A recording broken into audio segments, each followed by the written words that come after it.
Hey everyone, and welcome to English Podcast Adventures. I'm Michael, and this is Sophia. Hi everyone. Today we're diving into something I think a lot of you are probably working on, becoming fluent in English. Yeah. We've got this really awesome source. It's called How to Become Fluent in English in 2025. And it's packed with really practical tips, whether you're just starting out or you've been learning for a while.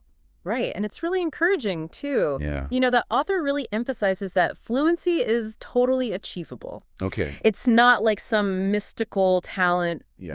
that you either have or you don't. Right. It's more about finding the right mix of consistency strategy and, honestly, passion for the language. I like that a lot. Okay. One of the things that stood out to me the most was how the source starts with mindset. Yeah. It's not just about, grammar drills and all this stuff. It's about, really being positive and finding ways to actually enjoy the learning process. Exactly. It's like instead of focusing on how far you have to go, Right. you're focusing on the journey itself and making it fun. Yeah. And speaking of journeys, they have this great analogy about setting goals. Okay. It's like building a house. You need a blueprint. I like that. Okay, so before you even start thinking about techniques and all that, the source wants you to define what fluency even means for you. Yeah. What do you want to be able to do with English? I love that it's so personalized. Yeah. For some people, fluency might mean, being able to have casual conversations without hesitation. Right. For others, it might be understanding a movie without subtitles. Yeah, or maybe being able to give a presentation at work in English. Exactly. Whatever it is. Yeah. Having that clear goal in mind gives you direction. Yeah. It's like a GPS for your learning. And then to make it even less overwhelming, they suggest breaking down those big goals Right. into smaller milestones. So instead of saying, I'm going to learn 1,000 new words this year, Right. you might say, I'm going to learn 10 new words every day. Yeah. And then here's the fun part. Okay. You reward yourself for hitting those milestones. But seriously, like cake after every 10 words. Well, maybe not cake every time, What? but the idea is to make those little wins feel good, Yeah, to train your brain to associate learning English with something positive. that's really clever. Yeah. So it's not just about, discipline. It's about making the process enjoyable. Yeah. And speaking of enjoying the process, this next section kind of blew my mind. Immersion, Oh, yeah. but not the kind where you have to move to London or something. Right. This is about creating an English-speaking environment wherever you are. Okay. The source has these super practical tips like changing the language settings Right. on your phone and computer. Oh, yeah. It's something you can literally do right now while you're listening to us. Such a simple change, but Yeah. think about it. You're constantly being exposed to English, even if it's just menu options or notifications. Right. And then they take it a step further Okay. with the idea of consuming content you already enjoy, but in English. So like if you're a big soccer fan, Yeah. start watching matches with English commentary. Well, that's interesting. Or if you're into fashion, follow some English-speaking influencers. Yeah. There are so many options. I love that you're not even really studying. Right. You're just doing something you enjoy. But in English, it's like sneaking in the learning. And there's this one suggestion Yeah. that I thought was kind of quirky but brilliant. Okay, what's that? Live in English. Live in English. The idea is to narrate your daily activities in English, What? even if it's just in your head. Oh, your head. Okay. Like I'm brushing my teeth now and I'm thinking about what I want for breakfast. I mean, it sounds a bit strange, but I can see how that would be helpful. Right. The more you think in English, the more natural it will become to speak it. You're training your brain to think in the language, Right. not just translate from your native language. Yeah. And that actually brings us to another key point: routines. Okay. The source is all about consistent daily practice Okay. rather than, those crazy cram sessions where you try to learn everything at once. Right. It's like going for a brisk walk every day is better for your health than, running a marathon once a year and then collapsing. It's a good variety. But the key is to make it a habit, something you do consistently without even thinking about it. I think a lot of people, myself included, we get stuck in this cycle of starting and stopping, Yeah. We get really motivated for a few days and then life gets in the way and we give up. It happens to everyone. How do you break out of that? That's where this idea of habit stacking comes in, Habit stacking. which the source talks about. Okay. It's about attaching your English practice to something you already do every day. Okay. So like instead of just scrolling through social media on your commute, Right. you could listen to an English podcast. Oh, I see. Or maybe you review some flashcards while you're waiting for your coffee to brew in the morning. I like that. It's about making those small changes that add up over time. Yeah, small changes lead to big results. Exactly. Consistency is key. And when you make it part of your daily routine, it becomes much easier to stick with it. Yeah, for sure. Yeah. Okay, are you ready to tackle the big one? What's that? The thing that probably holds a lot of learners back. Oh, you mean the fear of speaking? The fear of speaking. Uh-huh. I think we all have that to some degree. I know I do. Yeah, me too. I'm curious, what does the source say about overcoming that? Because I know just thinking about it makes me want to like hide under a blanket. Well, first of all, it acknowledges that the fear is real and valid. Okay. But it also emphasizes that speaking practice is absolutely essential for fluency. You can know all the grammar rules and vocabulary words in the world, Yeah, but if you can't actually use the language, it's not going to do you much good. that makes sense. So how do they suggest we get over this fear and start speaking more confidently? Well, one of the things they suggest is to start small. Okay. Talk to yourself in the mirror, record yourself speaking practice with AI tools AI tools. that can give you feedback without judgment. That's interesting. There are a lot of options out there. Okay, so like those are all good ideas, but what about when you're ready to talk to an actual human? Right. Well, they suggest joining online communities or language exchange groups Okay, where you can connect with other learners and native speakers from all over the world. I see. The key is to find a supportive environment where you feel comfortable making mistakes. Right. Because let's face it, everyone makes mistakes when they're learning a new language. Yeah, that's a part I always struggle with. I get so embarrassed when I mess up. I know what you mean, but the source actually reframes mistakes as opportunities to learn. Oh, okay. So instead of getting discouraged, yeah, you can use them as feedback to figure out what you need to work on. I like that perspective shift. It's not about being perfect, it's about constantly improving. And speaking of improving, let's move on to vocabulary. Hmm. I'm curious, does the source recommend those old school methods of memorizing word lists? Not exactly. Okay. It actually calls out the traditional approach of just memorizing words in isolation, Right. comparing it to eating plain toast. Plain toes. It might fill you up, Okay. but it's not very exciting or memorable. I like that analogy. Yeah. So what does the source recommend instead? It emphasizes the importance of learning words in context. Okay. So instead of just memorizing the word chair, you might learn the phrase, sit on the chair. I see. This helps you understand how the word is used naturally and makes it more likely to stick. Context is everything, right? Exactly. And it also suggests using thematic learning, Thematic learning. which means focusing on vocabulary related to specific topics or areas you're interested in. So let's say you're really into cooking. Right. You could learn vocabulary related to ingredients, recipes, cooking techniques, all that fun stuff. So you're not just learning random words, you're building vocabulary that you can actually use. Right. And they do mention flashcards, Okay. which can be helpful for reviewing vocabulary, especially if you use spaced repetition. Right.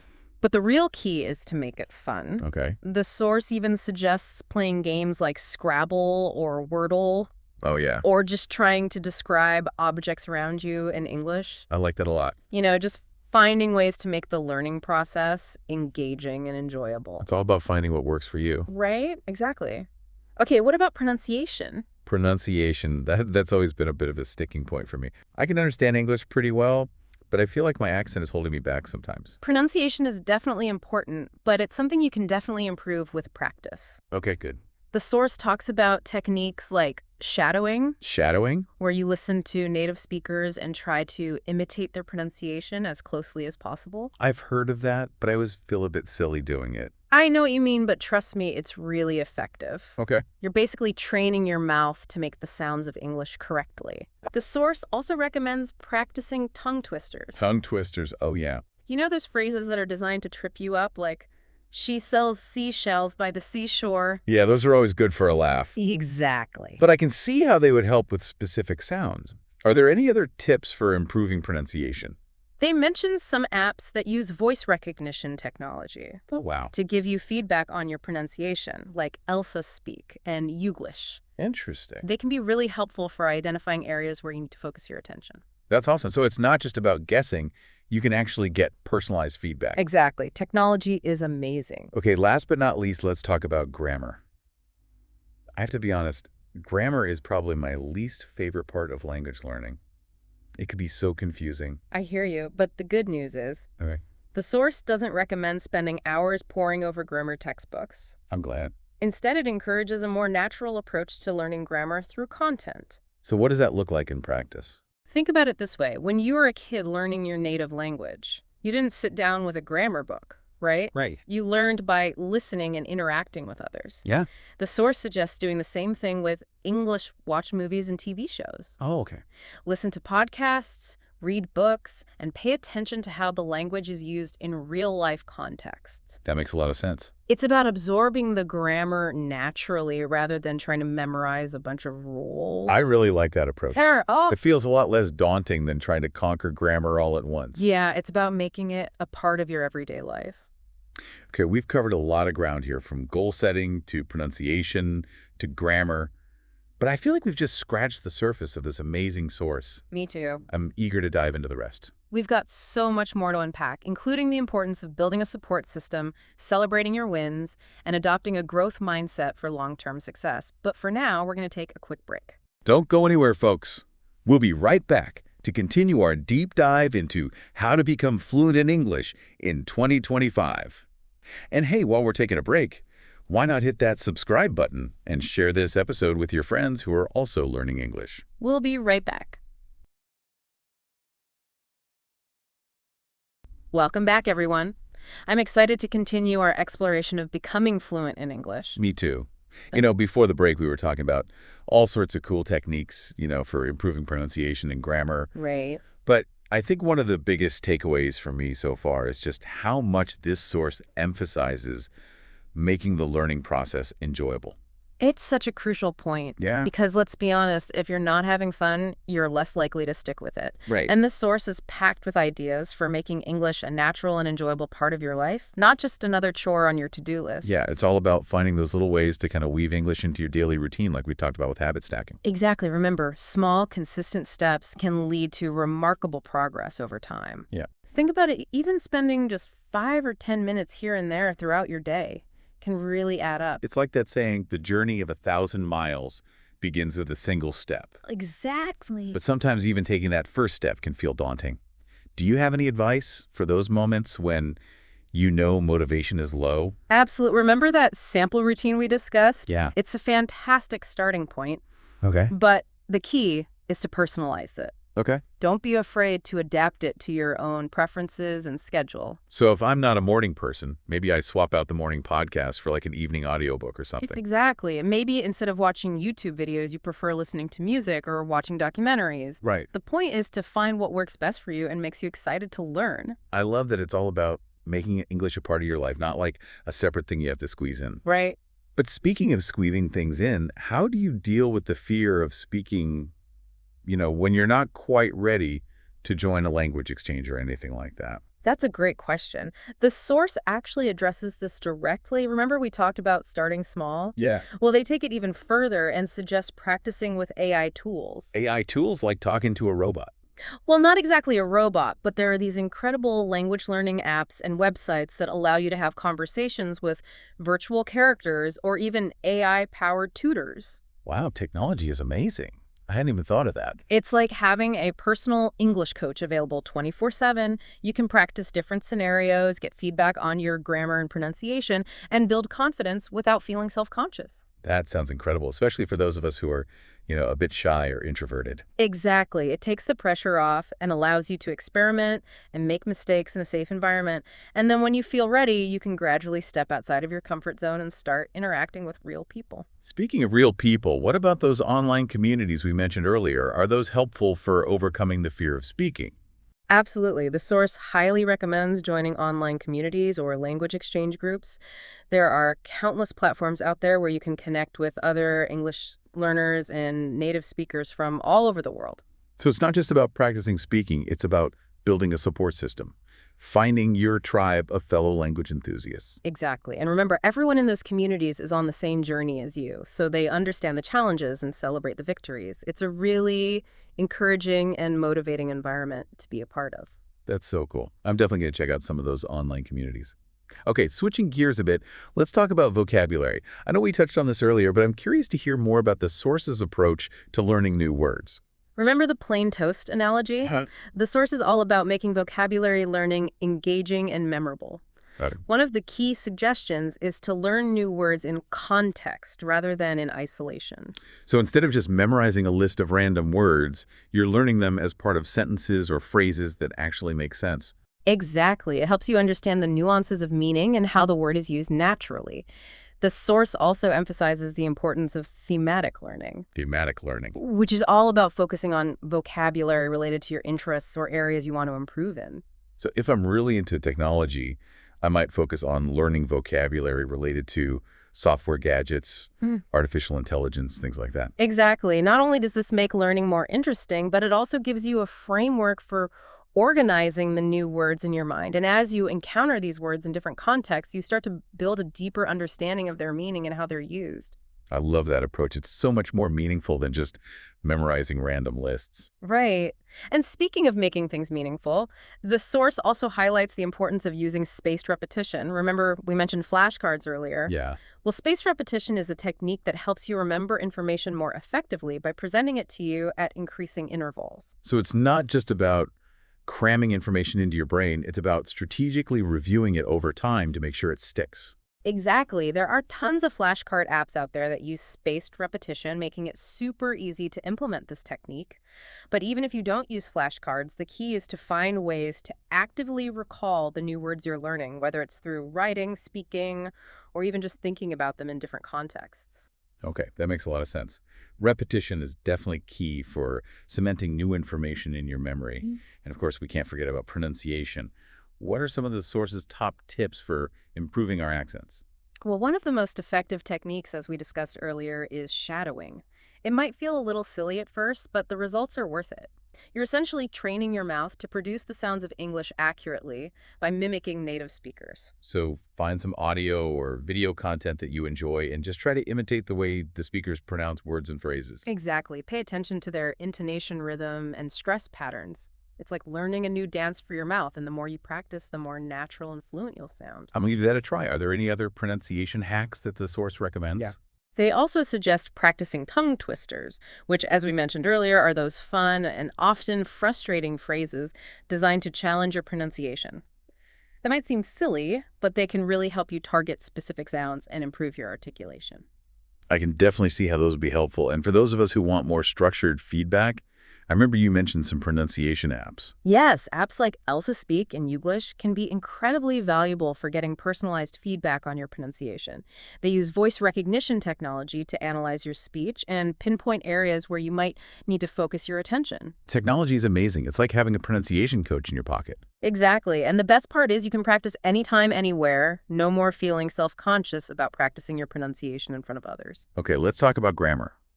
I know we've already established that the source advocates for a more natural approach to learning grammar through content, but I'm curious, what does that actually look like? Think of it like osmosis. You're absorbing grammar rules and structures by immersing yourself in authentic English content, instead of relying solely on textbooks. Try watching movies, TV shows, and documentaries, listen to podcasts and audiobooks, read books, articles, and blog posts. The more you expose yourself to real-world English, the more you'll internalize grammar naturally. So it's about paying attention to how the language is used in different contexts, rather than trying to memorize a bunch of rules in isolation. Exactly. It's about developing a feel for the language, an intuitive understanding of how sentences are structured and how words fit together. And as you encounter grammar points that you're unsure about, don't be afraid to consult grammar resources or ask a teacher for clarification. I love that approach. It makes grammar feel a lot less intimidating and more like a natural part of the learning process. Right. It's about integrating grammar into your overall English immersion experience rather than treating it as a separate beast to be conquered. Now, we've talked about reading and watching content, but what about listening comprehension? That's often a big challenge for English learners, especially when native speakers talk fast or use slang. It's definitely a common hurdle, but the good news is there are strategies you can use to improve your listening skills. One of the key tips from the source is to start with content that's slightly below your current level of comprehension. So if I'm a beginner, I shouldn't jump straight into watching like a complex British drama without subtitles. Probably not. It's better to start with something more manageable, like a podcast designed for English learners or a children's cartoon. As you get more comfortable, you can gradually increase the difficulty level. That makes sense. Baby steps, right? Exactly. And remember the power of repetition. Listen to the same audio or video multiple times, focusing on different aspects each time. First, try to get the gist of what's being said, then listen for specific vocabulary or grammar structures. You can also use transcripts or subtitles to help you follow along. I like that it's like breaking down the listening process into smaller, more manageable chunks. Right. And don't limit yourself to one type of listening material. Explore different accents, genres, and formats. Listen to podcasts, audiobooks, news broadcasts, TED Talks, even songs. The more diverse your listening input, the more adaptable your ear will become. That's a great point. I never thought about listening to different accents, but it makes sense. The more exposure you have, the better you'll be able to understand English spoken in different ways. Exactly. It's all about training your ear to recognize the different sounds and rhythms of the language. And speaking of training, let's shift gears and talk about the importance of writing, which is often overlooked but crucial for developing fluency. You know, I've always thought of writing as more of a chore than a learning tool, Right. but I'm curious to hear why the source emphasizes it so much. Writing forces you to think in English and organize your thoughts in a coherent way. It's like a mental workout for your English muscles. It helps you practice grammar, vocabulary, and sentence structure in a more deliberate and structured manner. So it's not just about producing written content, it's about strengthening your overall language skills. Exactly. It's about actively using the language, putting all the pieces together and seeing how they fit. And the best part is you can start small, set aside some time each day for writing practice, even if it's just 15 or 20 minutes. What are some good ways to get started with writing practice? I'm drawing a blank. You could keep a journal, write short stories, compose emails to friends or family, or even create your own blog. The key is to choose a topic that interests you and just start writing. Don't worry too much about making mistakes or writing perfectly. The goal is to get your thoughts flowing and practice expressing yourself in written English. I love that it takes the pressure off and makes writing feel more like a creative outlet than a test. Exactly. And remember, there are tools available to help you along the way. Grammar checkers can catch errors and suggest corrections, while online writing communities can provide feedback and support from fellow writers. That's really helpful. It's great to know that there are resources out there to make the writing process easier and more enjoyable. So, as we move toward the final part of our deep dive into becoming fluent in English, let's take a moment to reflect on what we've learned so far. It's been quite a journey. We've covered so much ground, from goal setting and immersion techniques to vocabulary building, pronunciation, practice grammar hacks, listening strategies, and now the power of writing. And through it all, this source has emphasized the importance of making the learning process enjoyable and finding what works best for you. It's not about following a rigid set of rules. It's about creating a personalized learning plan that fits your lifestyle, interests, and goals. Exactly. And remember, fluency is not a destination. It's a journey. It's about embracing the process, celebrating your progress, and continuously seeking out opportunities to learn and grow. I love that it's not about being perfect. It's about constantly striving to improve and enjoy the ride along the way. Now, before we move on to the final part of our episode, we want to hear from you. What are some of the key insights that have resonated with you the most? What are some of the strategies you're excited to implement in your own English learning journey? Share your thoughts and experiences with us in the comments section below. We love hearing from our listeners and learning from each other. And hey, if you're enjoying this deep dive, don't forget to like, share, and subscribe to English Podcast Adventures for more insightful explorations into the world of language learning. Stay tuned for the final part of our episode. Welcome back to English Podcast Adventures. I feel like we've been on such an incredible journey exploring all these different aspects of language learning. It really has been quite an adventure. You know, we've covered everything from goal setting and immersion to pronunciation grammar and even the power of writing. Right. But I feel like there are a few more kind of essential pieces to this fluency puzzle that we need to talk about. You're right, and the source brings up something that I think is often overlooked, the importance of community and support. Yeah, It emphasizes that learning a language shouldn't be a solo mission. it's so true. Yeah. Having a network of people who understand your struggles and celebrate your wins can make all the difference. Absolutely. It's like having a team of cheerleaders motivating you every step of the way. That makes so much sense. Yeah. You know, it's like anything else in life. Yeah. It's easier to stay motivated and achieve your goals when you have people to share the journey with. Exactly. And the source offers some really practical suggestions for finding your tribe of language learners. Remember those online communities we talked about earlier? Yeah. Those can be fantastic resources for connecting with other learners and native speakers from all over the world. So it's not just about, getting tips and advice online. It's about building real connections with people who share your passion for learning English. Absolutely. And you can find communities for all sorts of interests, whether you're into movies, music, travel, or anything else. Right. It's a great way to practice your English while connecting with like-minded people. I love that. And I remember you mentioned language exchange partners as well. Is that something the source recommends? Yes, language exchange partnerships are a fantastic way to get real-world speaking practice and learn about different cultures. You can find partners online or even in your local community if you're lucky. So basically, you find someone who's learning your native language. Yeah. And you help each other out by practicing both languages. Exactly. That sounds like a win-win situation. It is, and it's a really fun and rewarding way to learn. Okay, let's talk about another important element that the source highlights: celebrating your progress.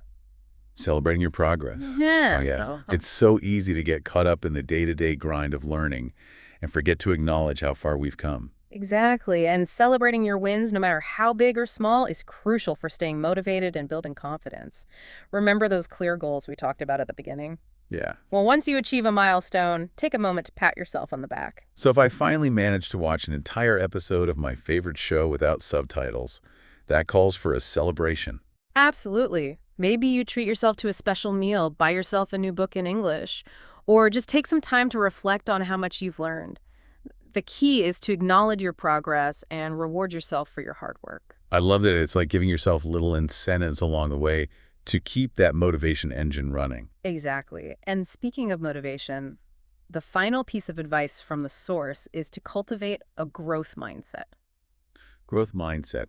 What does that mean in the context of language learning? It's about viewing challenges and setbacks as opportunities for learning and growth rather than failures. Remember, language learning is a process, and it's going to take time, effort, and patience. There are going to be days when I feel frustrated or discouraged, right? Absolutely. But instead of giving up, try to reframe those moments as learning experiences, analyze what went wrong, figure out how you can improve, and keep moving forward. So it's not about being perfect. It's about constantly striving to improve. Exactly. And one helpful tip from the source is to remind yourself of your initial reasons for learning English. Why did you start this journey in the first place? What are your goals and aspirations? That's a great idea.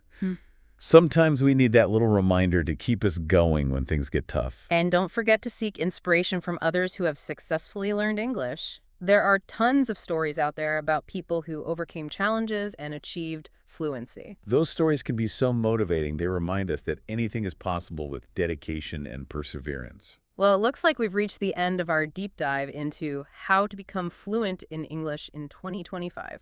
This has been such an insightful and inspiring journey. We've covered so many valuable strategies and tips for making language learning more effective and enjoyable. Absolutely. And most importantly, I think we've learned that fluency is achievable for anyone who's willing to put in the effort and embrace the process. Couldn't agree more. Now, before we say goodbye, we want to hear from you. What are some of your favorite tips for learning English? What resonated with you the most during this deep dive? Head over to the comments section and share your thoughts and experiences with us and the rest of our amazing community. We love learning from you. Yeah, and if you enjoyed this deep dive, don't forget to like, share, and subscribe to English Podcast Adventures for more insightful explorations into the world of language learning. Until next time, happy learning. Bye for now.